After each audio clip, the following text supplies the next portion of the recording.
My manipulative fiancé badmouthed me to his affair partner for months, so I silently escaped him and took everything. But he tracked me down. My fiancé had been extremely secretive about his phone since the day we started dating, and when we moved in together, he got even worse. He would literally get angry if I glanced in the general direction of his phone, and that's not an exaggeration. I remember merely asking him to use his phone to take a photo of us, and he absolutely snapped, yelling at me that I was disrespecting his privacy by asking something so stupid. I was never one to snoop, but I felt like he was seriously hiding something. One day, he went to take a shower and left his phone on the table. I snatched it up, guessed his passcode, and went through every single thing: text messages, call logs, emails, photo albums, and even his notepad. I found it a full-blown affair that had been going on as far back as I looked. Nothing was hidden. He had been sleeping with her at house, all over our house, in our bed, in our car, in her car, and even at her parents' house. He met her family, and they loved him. Apparently, he slept with her in the brand new bed I bought for our new house before we even slept in it, and also joked about christening our new house with her. It mostly happened while I was at work. He told her he loved her, that he had never been happier with anyone else, that he wanted to marry her and have babies with her, the whole 9 yards. Yes, she knew about me. They spent quite a bit of time talking about how boring, fat, and ugly I am, how tired he was of dragging me through life, and how much better she was than me. They routinely made jokes about how bad I am at intimacy, with him saying that he couldn't find it underneath all my roles. He said he couldn't wait to get out of this hellhole with me and take both of our dogs and ride off into the sunset with her. She also sounded surprisingly insecure for being the woman who has been sleeping with my fiancé in my bed for God knows how long. I hope my fiancé is as good at reassuring her as he was at reassuring me. I put his phone down and quietly waited. When he came out and greeted me with his usual, "Hi, babe," I suddenly didn't know what to say. So, I didn't say anything. I was ready to scream, shout, confront, point fingers and cry, but when he came out I didn't do anything. He plopped on the couch next to me and just asked me if I was ready to continue our show. We just went about the rest of our day. I haven't slept since. I projectile vomited last night because I realized that the spot on the sheets a couple of weeks ago, which he told me was one of our dogs uncharacteristically peeing the bed, might be something else. He hasn't even noticed that something is up, and I can't believe I've hidden it so well. I haven't even cried yet. I called my landlord and broke down, telling her everything that was going on. She immediately told me to swing by. I texted my fiancé and told him that I was working a little late, which isn't unusual since I sometimes get stuck working 16-hour shifts. My landlord started talking to me about other properties she has, but most of them won't be available until at least the summer. If I could hold out that long, she would be able to get me into one and wouldn't make me pay extra to break my lease, fill out an application, or pay her immediately for a security deposit. This is extremely helpful because most of my money goes towards bills, and I wouldn't have a lot of wiggle room to save up for the first month's rent, a security deposit, and the extra amount to break the lease. I agreed to her idea. Now all I have to do is keep my composure and act for the next few months, and all my savings will go towards new furniture for my new place. When I got home, my fiancé was extremely concerned because he apparently tried calling me at work to ask me a question, and they told him I had left. He asked me why I didn't respond to his texts or calls. I lied and told him that it must have been when I was running something over to the other clinic that I work at, which is not unusual for me to do. He believed me, but not before asking for reassurance that I wasn't cheating on him. He told me that his mind immediately thought the worst, and that I had lied and was off with someone else, and asked me to please just let him know if I'm going somewhere unexpected, so that he doesn't worry. I lost it. I laughed so hard. He laughed with me, obviously not realizing that I was not laughing for the same reason he was. Then, when I didn't say anything, he got mad, flat out accusing me of cheating and demanding to know why I lied about staying the extra hours. He got a little aggressive and raised his hand. He never laid it on me, but he did raise it. I managed to come up with a lie that I was working on a birthday surprise for him with my sister. His birthday is in a month, so this was believable. This piece of crap had the audacity to hug and kiss me, but told me not to lie to him again and just tell him the truth instead of making him suspicious. I kept putting on an act for my fiancé and told him that I had been feeling ill and that my doctor advised that we reassess my birth control situation and avoid intimacy for the time being. He was extremely supportive, made me soup when I got home, and coddled me all day. The same night, while he was asleep, I ninja'd his phone again. It turns out that this affair has been going on for about 6 months. I found that he and the mistress are currently arguing about me, which was super weird to witness considering that we don't even fight and have definitely never fought as viciously as this before. She is currently begging him to leave me and be with her. I also discovered that she left her own partner months ago to be with mine, around the time that my fiancé told her that he wanted to run off with her with my dogs in tow. Surprisingly, my fiancé has just told her that he now doesn't want to leave me. He told her that he does still love me and doesn't want to hurt me and didn't mean what he said a few months ago, but that he was just caught up in the moment. However, he said he is willing to still have intimacy with her, just not run away together. His last text to her last night was that he feels like a huge piece of crap and does not wish to further destroy our relationship and is taking back the statement of still having intimacy. Yikes.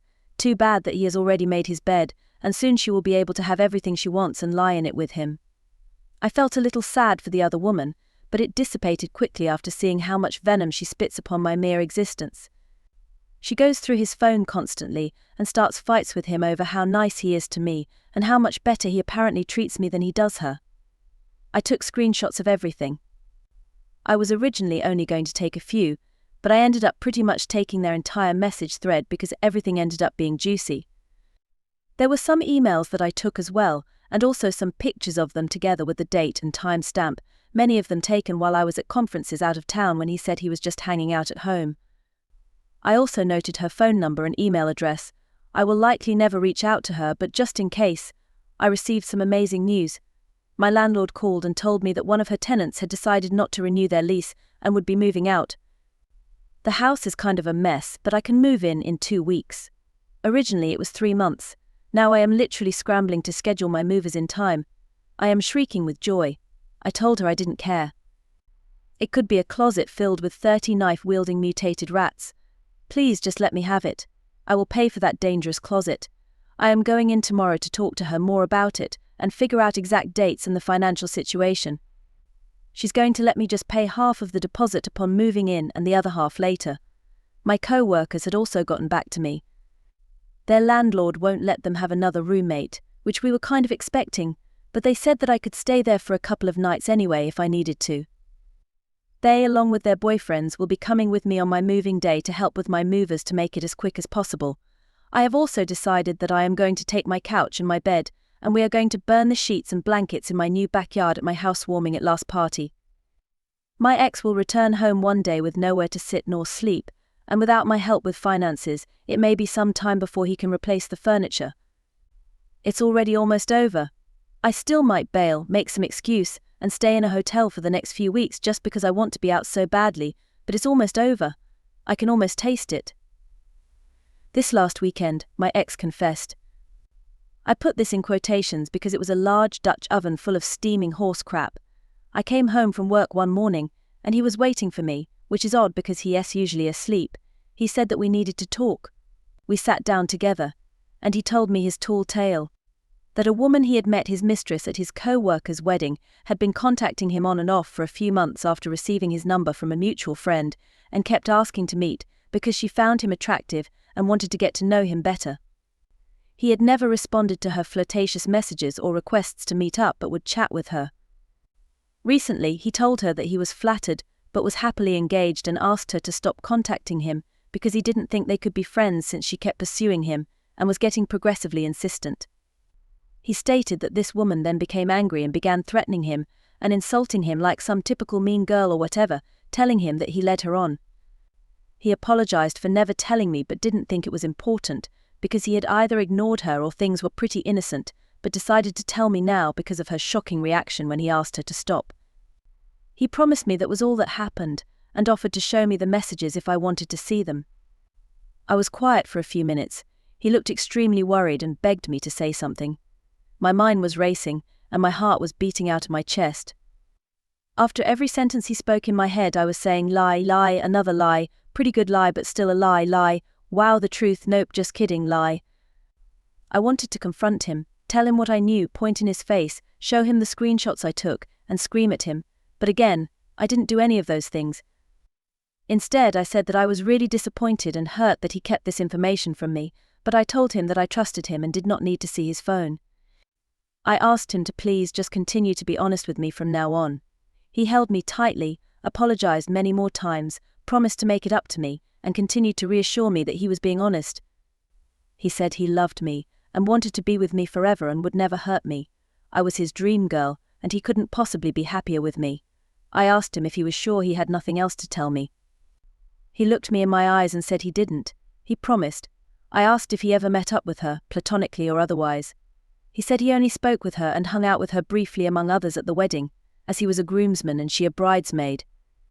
He also confessed that when he was worried that I had cheated on him a couple of weeks ago, he got extremely scared because it made him rack his brain trying to think of whether he had done something that would make me angry or cause me to stray.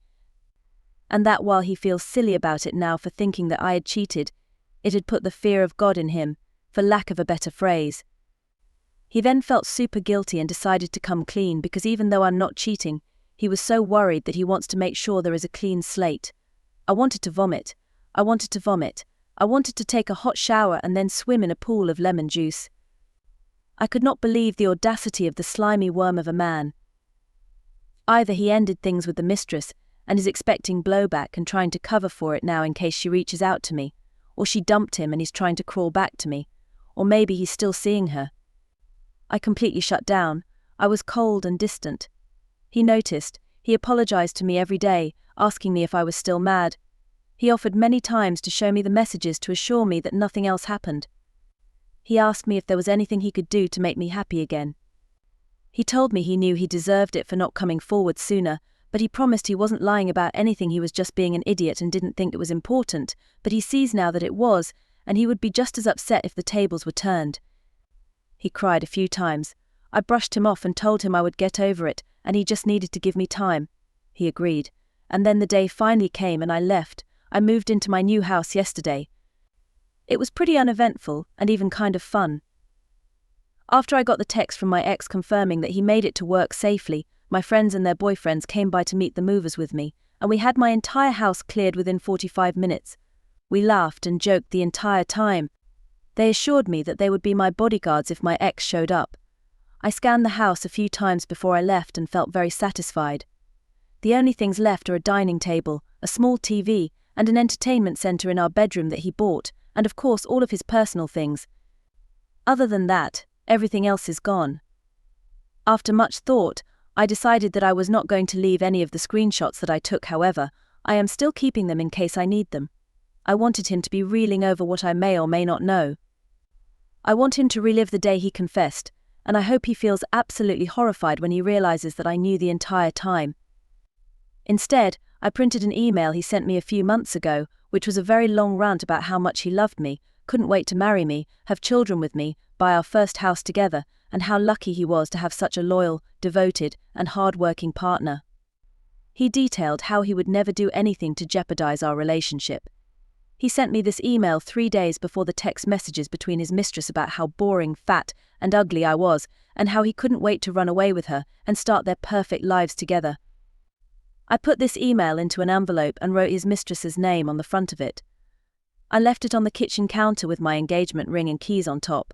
I took one more look around and then shut the door on our home, and this chapter of my life. When I got in my car, I cried for the first time since the day I first found the messages.